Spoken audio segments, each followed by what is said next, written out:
Bueno, pues muy buenos días a todos, bienvenidos a los que ya están por aquí. Y bueno, para dar inicio, vamos a empezar con las acciones esenciales para la seguridad del paciente.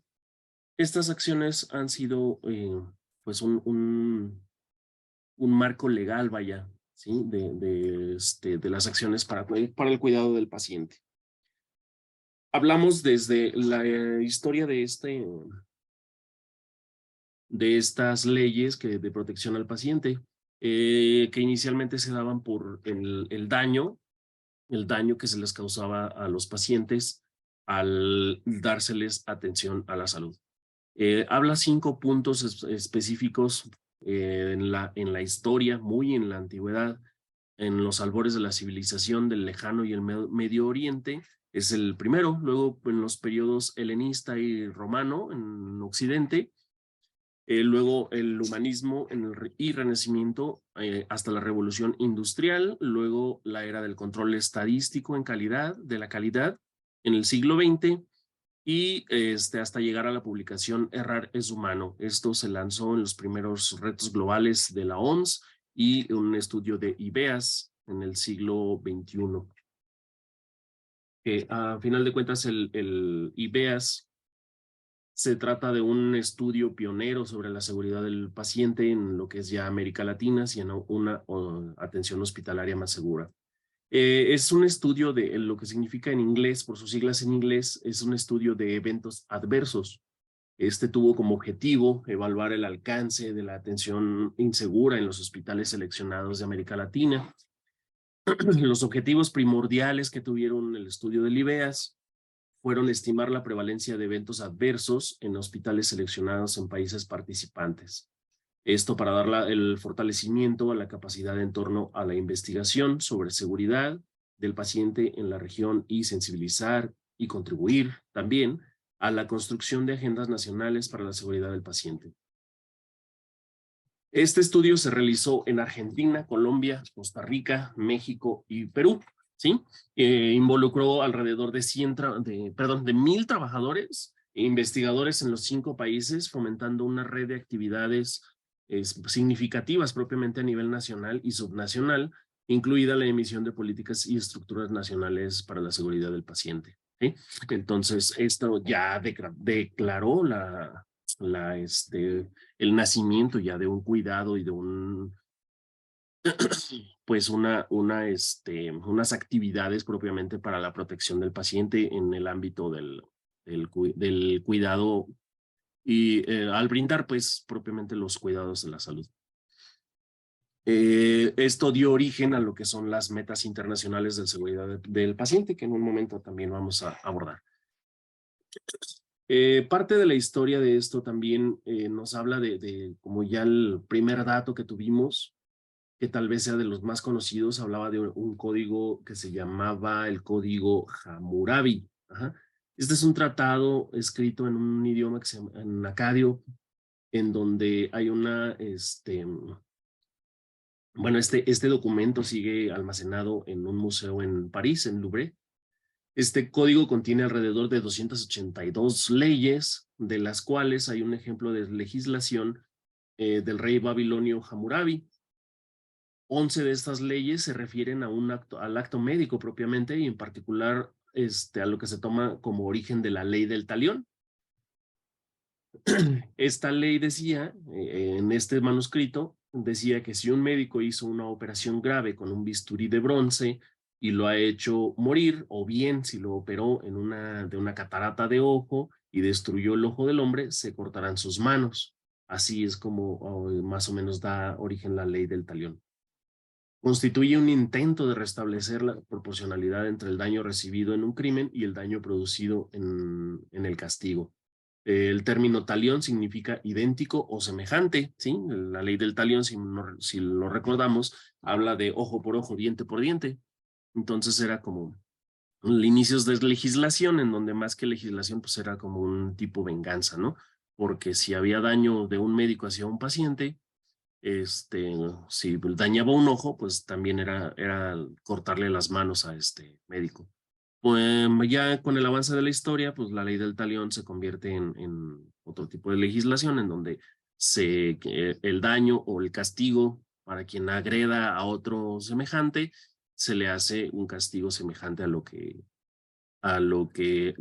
hizo, a lo que proporcionó. Por eso es ojo por ojo, diente por diente.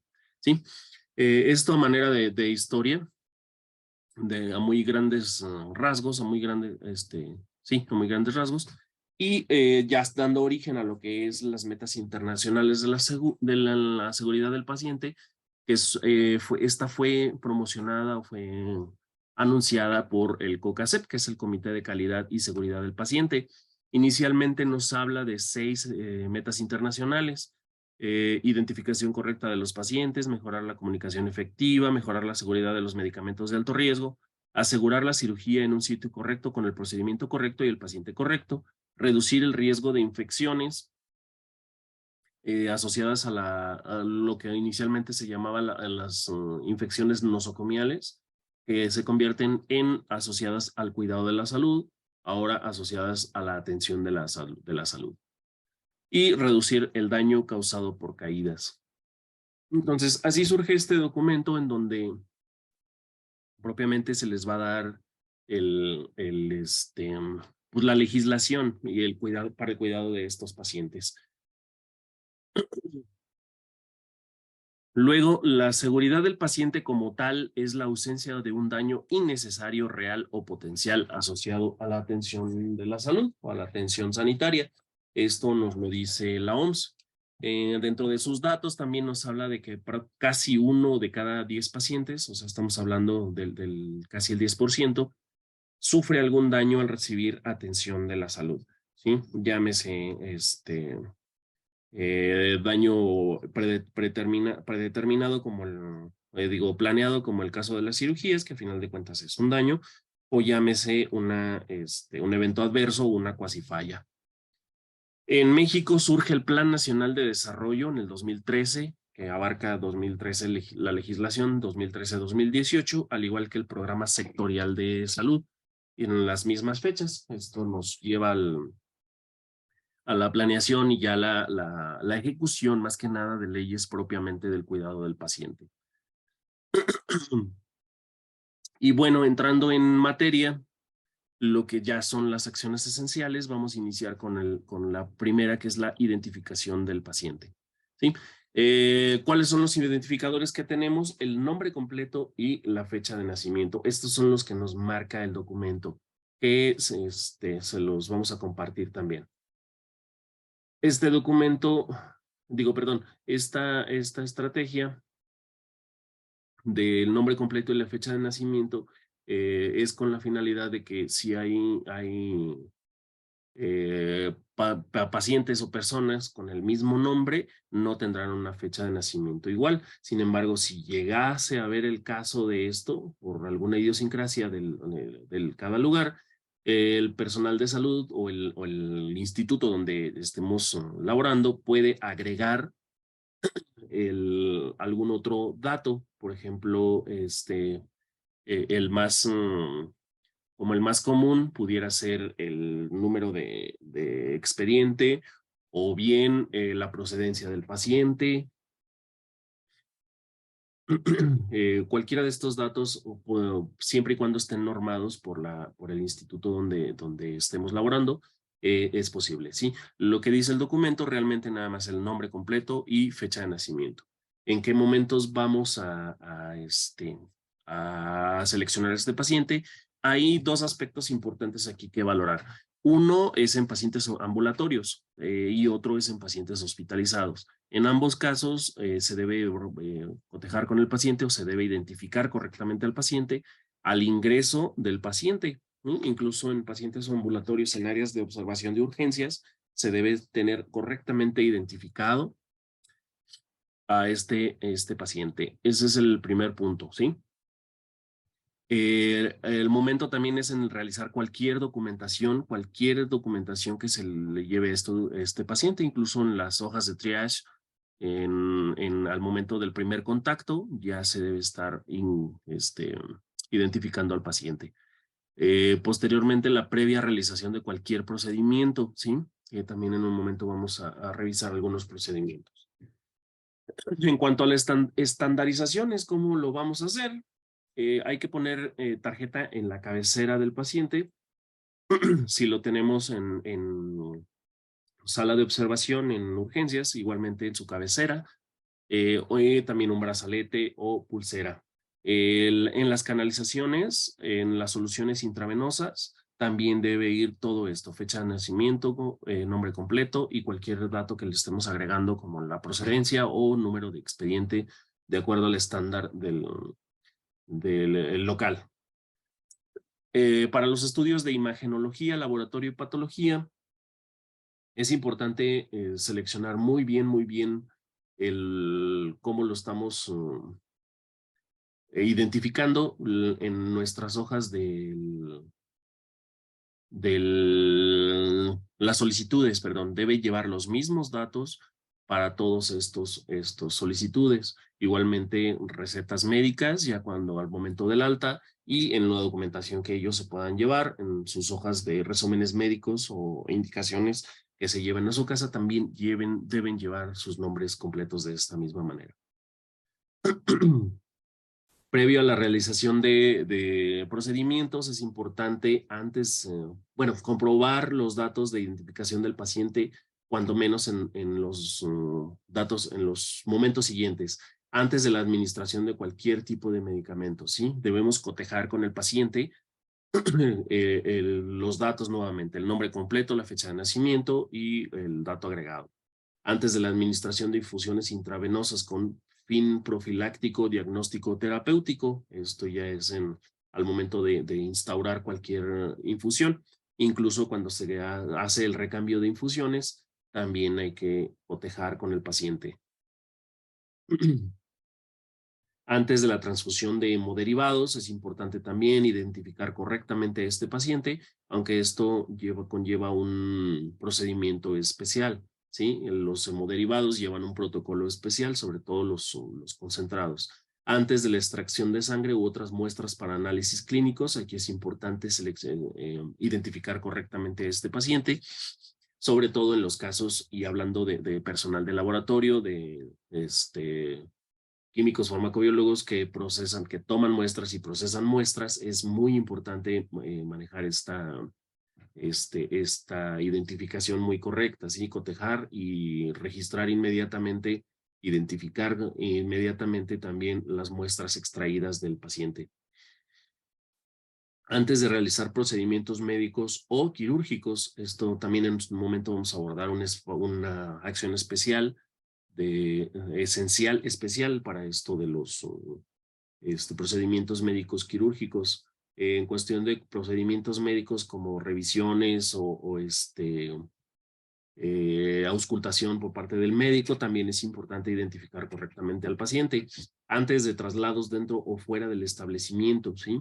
En los traslados o en los entrega-recepción, también lo vamos a ver ahorita en un momento. Antes de la dotación de dietas, esto es muy importante, que quizás por costumbre también no lo hacemos. El sector de dietología, los encargados de dar alimentos deben identificar correctamente a este paciente, precisamente para que se les dé su dieta correcta.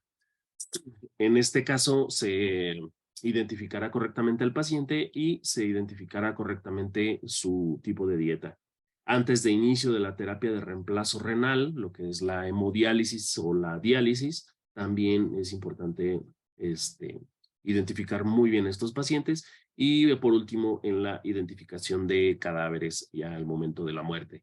Estos son los principales momentos en los cuales se debe identificar correctamente a nuestro paciente, ¿sí? Eh, en casos especiales, como por ejemplo cuando el paciente está inconsciente o que tenga algún tipo de discapacidad que impida la comunicación con él, deberá validarse los datos con algún acompañante, el cual debe estar presente todo el tiempo antes de realizar cualquier procedimiento que nosotros vayamos a hacer. Hay que cotejar con el familiar. En el caso de que para realizar algún procedimiento preventivo, diagnóstico terapéutico, sea necesario un retiro de identificador, se debe colocar de manera inmediata cuando éste concluya. y como en el caso de la pulsera, si fuera necesario para algún tipo de estudio en el que sea necesario quitar esta pulsera, o en pacientes neonatos en donde vamos a canalizar, por ejemplo, y que requerimos quitar la pulsera, es necesario ponerla al finalizar, inmediatamente al finalizar este procedimiento.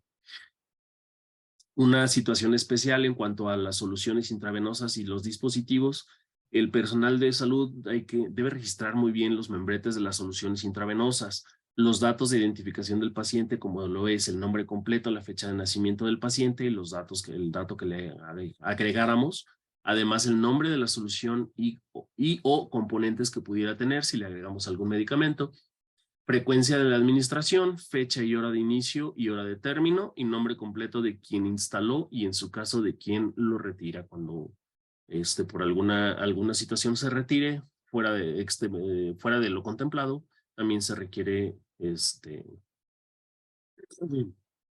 también se requiere que se lo digan. Que es lo que se registre, perdón. Cuando se retira, cuando se retira porque ya se descontinúa el tratamiento, es importante también seleccionar quién lo está retirando. Nuestras hojas de enfermería, nosotros que somos los encargados del retiro de esta solución, en nuestra hoja de enfermería registrar que estamos retirando, si se está retirando por complicación, si se está retirando por discontinuidad del tratamiento, hay que registrar debidamente en nuestras hojas de enfermería el momento en que se retira, las razones por las que se retira y quién lo retira.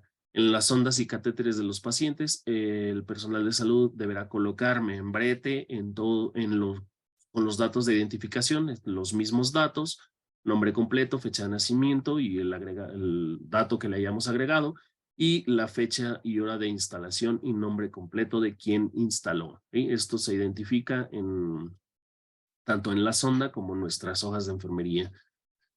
Es importante también que el área médica, cuando por alguna razón se retire, cuando tengan indicación de retiro, que sea debidamente registrado también en su reporte médico, en sus indicaciones médicas.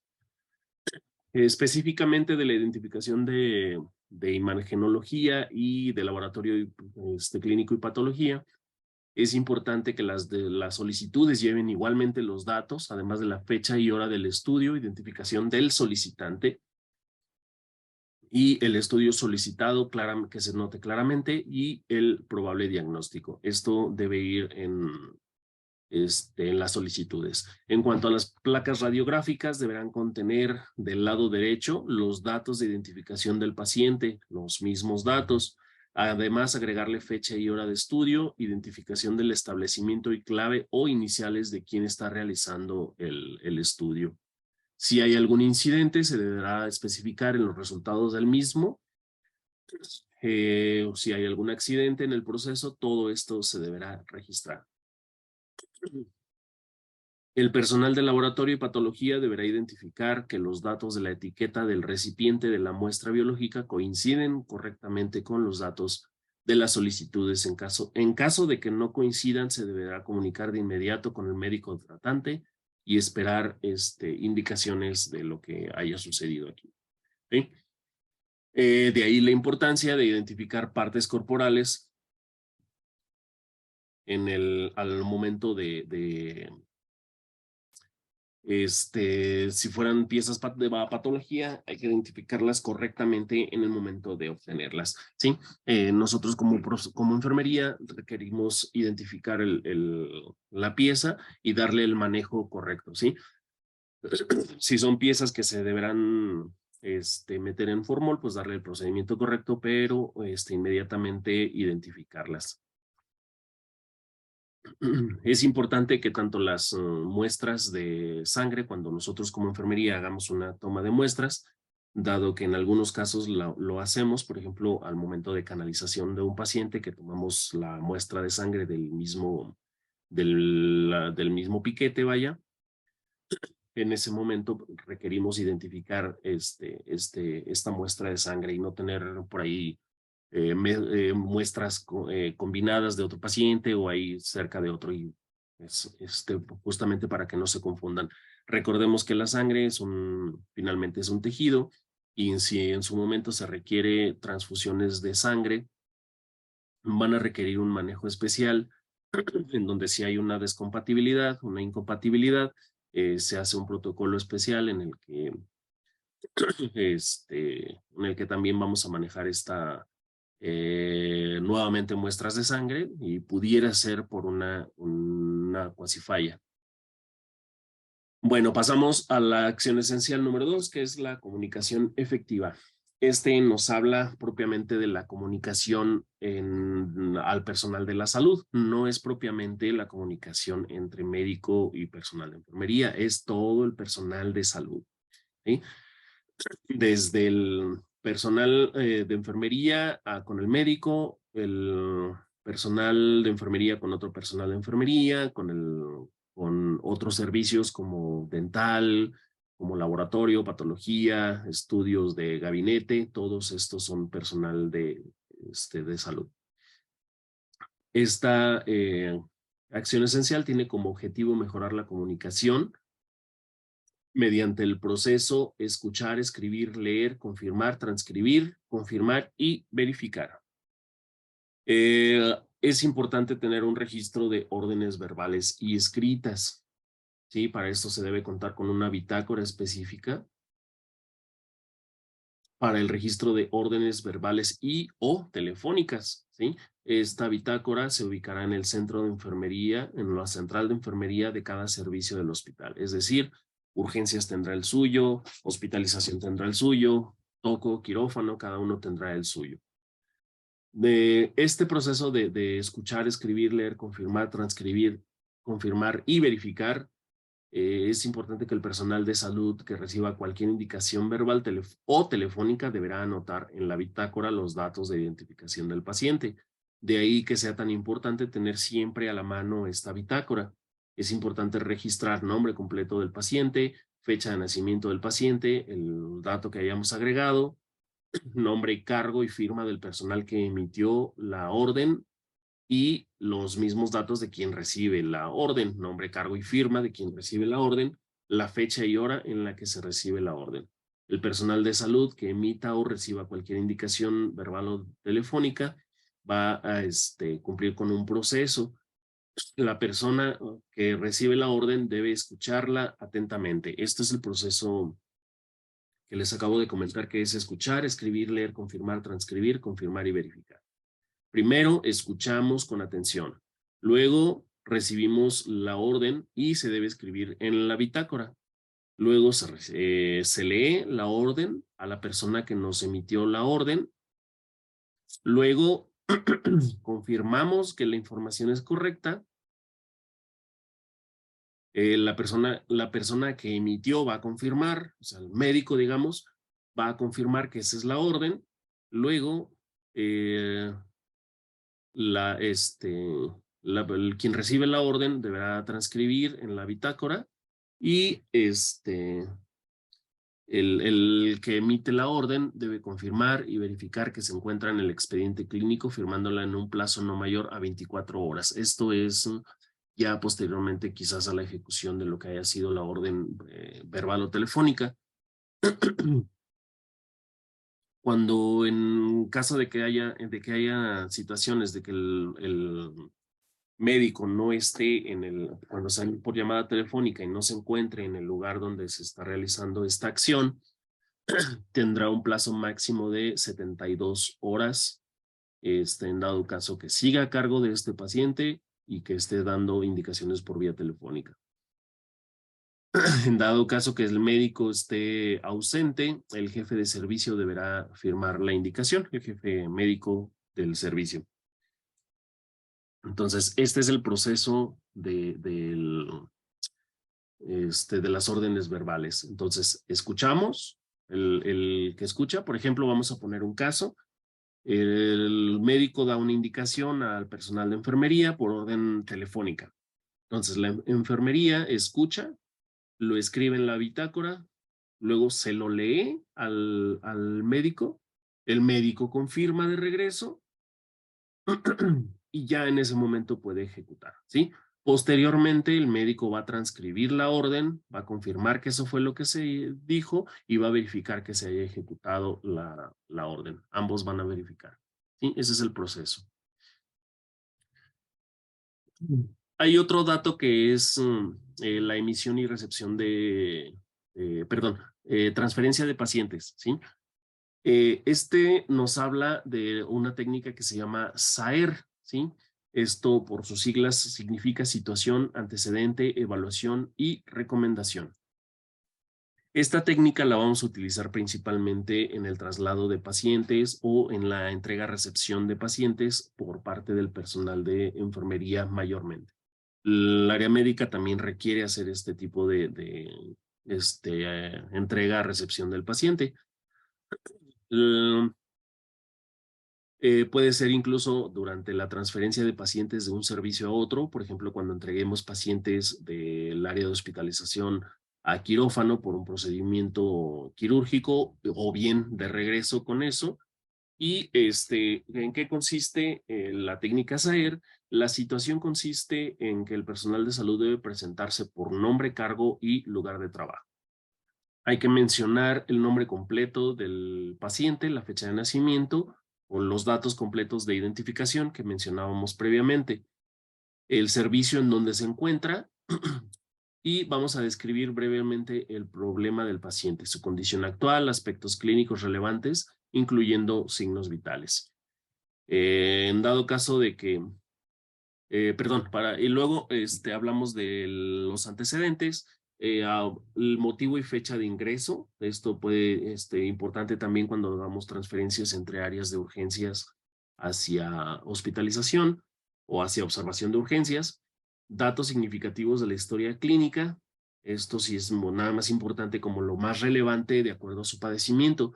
El diagnóstico principal de ingreso, procedimientos realizados que ya los que se hayan hecho previamente, como toma de laboratorios, estudios o algún procedimiento médico quirúrgico o médico propiamente, medicación administrada previamente, líquidos administrados, alergias del paciente, resultados de laboratorio de imágenes relevantes o imágenes relevantes, dispositivos invasivos. Bueno, esto del laboratorio e imágenes ya es cuando ya tengamos eh, datos, cuando ya tenemos resultados de esto. Dispositivos invasivos como, por ejemplo, hasta la canalización, ¿no? La terapia de infusión y cualquier otra información clínica útil que pudiera ser muy, muy relevante para el caso. En cuanto a la evaluación que vamos a hacer, requerimos hacer nosotros como personal de salud, comunicar cómo consideramos el problema y cuál puede ser la causa subyacente de condición de paciente. Recordemos que esto, pues propiamente enfermería, hasta cierto punto no lo hacemos. Si bien hemos visto, o yo he visto en muchos casos de los pacientes, del trato de enfermería en la entrega-recepción, no hacemos una evaluación de este tipo, no recomendamos, no hacemos cómo consideramos al paciente o qué es lo que estamos considerando. Dentro de esta evaluación vamos a recomendar tomar en cuenta, en caso necesario, el estado de conciencia, la evolución durante la jornada y turno y las escalas de valoración, como son la del riesgo de caídas o la valoración del dolor, la escala que estamos utilizando. Esto incluso es importante en nuestro proceso de atención de enfermería. Si nosotros estamos trabajando, por ejemplo, con la escala del dolor, por si tenemos un ejemplo muy, muy claro, son las pacientes en trabajo de parto, en que por su alteración psicomotora en algunos casos, por causa del dolor, aumenta también el riesgo de caídas. Entonces, toda esa evaluación requerimos nosotros al momento de entrega-recepción de pacientes, tanto por área de enfermería como por área médica, notificarnos esto, lo que consideramos que está ocurriendo respecto a estas escalas. Y por último, lo que es la recomendación. El personal de salud deberá sugerir o recomendar los pasos a seguir con cada paciente, así como establecer el tiempo para realizar acciones sugeridas, sobre todo en caso de haberse presentado algún incidente o algún pendiente para la continuidad de la atención. ¿Sí? Esta recomendación es importante en nuestro proceso de atención a enfermería. No todos lo hacemos, por supuesto, pero es una recomendación muy buena. En nuestro proceso de entrega-recepción, si yo estoy trabajando con una paciente que tiene trabajo de parto y que su escala de dolor va aumentando, esta no va a disminuir, va aumentando, es importante comentarlo con nuestro paciente que está, digo, a nuestro personal que nos está recibiendo, a nuestra compañera de enfermería que nos recibe. ¿Por qué? Porque pues la enfermera puede dar continuidad precisamente a esta atención. ¿Sí? Si yo no resolví una situación, o también puede suceder que si un paciente lo estamos manejando por dolor de algún tipo y durante mi jornada no logré que este paciente se redujera su dolor, entonces la recomendación para con mi compañera es decir, ¿sabes qué? No logré que se le quitara el dolor, no logramos esto, entonces pues podemos darle continuidad, ¿sí? Y el personal que recibe, pues darle continuidad precisamente a este dato.